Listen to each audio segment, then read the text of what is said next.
On April 20th, The Onion announced it had reached a deal to take over Infowars. It may sound like a joke to some, but it was a real business arrangement. What you're watching is satire taking over one of the worst conspiracy brands of the last decade. And what makes this sound more interesting is in the structure of the deal itself, the money goes back to the Sandy Hook families. I read this news as a BuzzFeed millennial, and what I felt was a handoff of one internet era ending and another already on the way. And most elected officials, organizations, and brands haven't noticed. Hi, I'm Wilsar Johnson. I write and think about branding, about narrative, and about strategic digital communications. And I want to talk to you today about why the BuzzFeed era is over. BuzzFeed was more than just a content site. It was the brand that understood the emotional grammar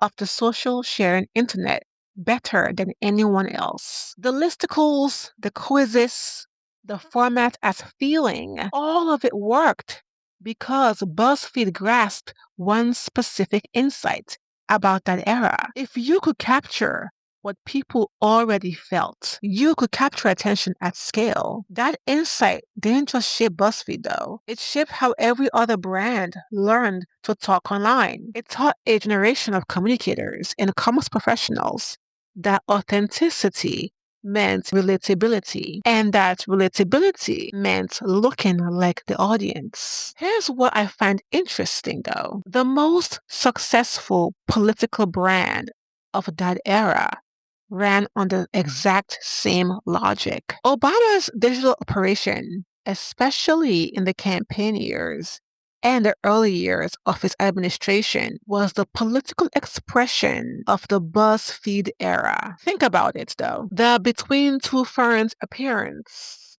the BuzzFeed listicle promoting healthcare.gov, the Thanks Obama meme-fluency, the Pete Souza photography style. All of it was calibrated to the same emotional grammar that BuzzFeed was running. It made him feel like a peer, like he was part of the internet culture and not above it. That worked because the audience he was talking to wanted exactly that. The cultural moment rewarded a politician who could play in the language of the platforms. That was 2012, 2013, 2014, even maybe 2016. That world worked then, and that era is over. Audiences got tired of two things at once. They got tired of performative sincerity, which came out of the BuzzFeed lineage, the warm relatability, the shareable values, the we hear you graphic, very much the Obama era. And they got tired of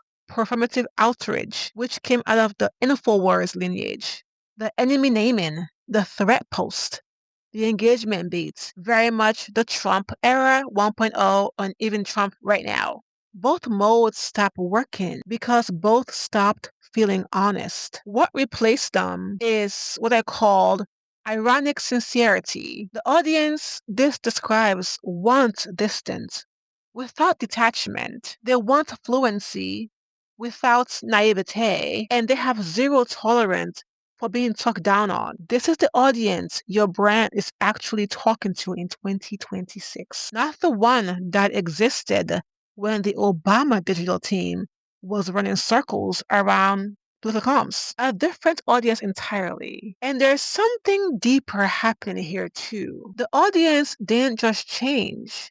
The whole relationship between audience and brand changed online. Audiences in 2026 don't experience brands as something separate from themselves. They experience brands as participants in a culture they already understand better than the brand does. The minute the brand performs cultural literacy instead of demonstrating it, the audience clocks the performance. And once they clock it, the brand is done. This is why the Infowars takeover feels like a real cultural moment, a shift, and not just a press release. The Onion is built for ironic sincerity. The voice is deadpan and observational. It assumes its audience already understands the absurdity of the moment. The jokes don't need explaining because the reader is already there. The brand works as a mirror, reflecting the current culture back to itself, not shouting over it. That fluency is what makes this deal feel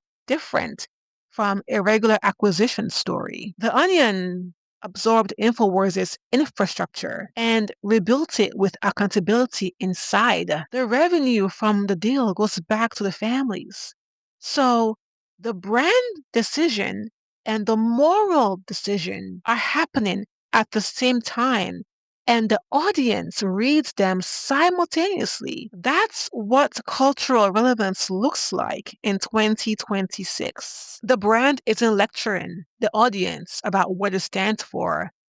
It's showing them through the structure of the move itself. Most political brands are not doing this. Most institutional brands aren't either. And it's not because they can't do it. It's because they're still stuck in the BuzzFeed era. They're still stuck in the Obama era. They're stuck in an old cultural moment. So, as a commerce professional, what do you do? Here are a few principles, none of them complicated, all of them harder than they sound. Cultural literacy gets demonstrated through the work. It doesn't get announced through a campaign. If you have to say you're current, you're not. You have to show the work. They want you to show the work. And one of the hardest parts of this job is telling a client or your boss who is paying you to make them sound current that the work itself has to do that.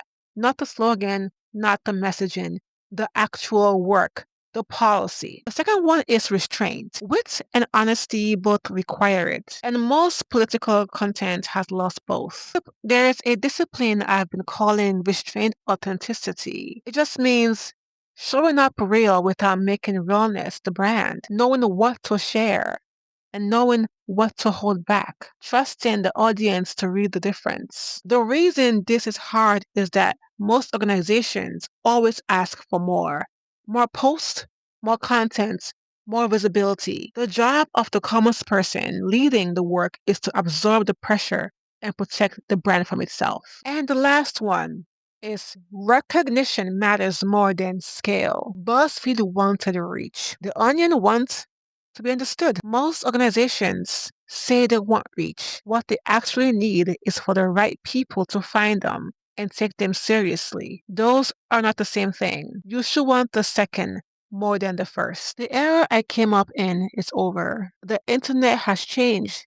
The culture has moved on, and most commerce professionals and leaders haven't learned that yet. The brands that adapt are going to be the ones who demonstrate they're already living in the culture, not the ones who keep talking about it. So, the question for commerce professionals advising public figures, candidates, and institutions in 2026 is simple. Which camp is your organization in? And do you have the nerve to tell them the truth?